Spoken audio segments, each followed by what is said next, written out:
Qur'oni Karimdagi Sura-i Bayyina surasi bor. Qur'onda Bayyina surasi ham shundan iborat ekan. Lam yakunil ladina kafaru min ahli al-kitabi wal mushrikina munfakina hatta ta'tiyahumul bayyina. Inna Allaha la yasma'u qira'ata lam yakunil ladina kafaru fayaqulu abshir 'abdi fa'izzati la ansaka 'ala halin min ahwali dunya wal akhirati wa la umakkinanna laka fil jannati hatta tarda. Allah jalla va ala dedilar payg'ambarimiz sollallohu alayhi vasallam. Lam yakunil ladina kafaru surasini eshitgan vaqtida aytadiki, xush xabar bering meni bandam. Shu lam yakunda o'qiyotgan odamga xush xabar bering.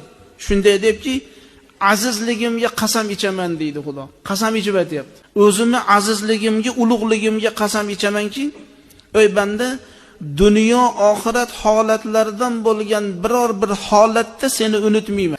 Dunyoda qanaqa tashvishga tushasan, oxiratda qanaqa tashvishga tushasan, biror bir daqiqada men seni unutmayman, men sen bilan birga bo'laman. Wala umakkinanna laka fil jannati hatta tarda.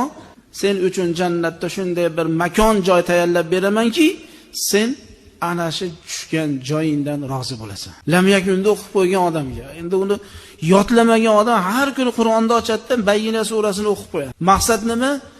Allohga yaqinlashish. Xudodan ana shu oyatni surani o'qib turib, Alloh meni boshimga mana bu holat tushdi. Mana shu holatdan, shu qiyinchilikdan, shu mashaqqatdan menga yordam ber deb turib Allohdan so'rasa, Xudo taborak va taolo ana shu daqiqani o'zida Alloh unga hojatini ravon, mushkulotini oson qilar.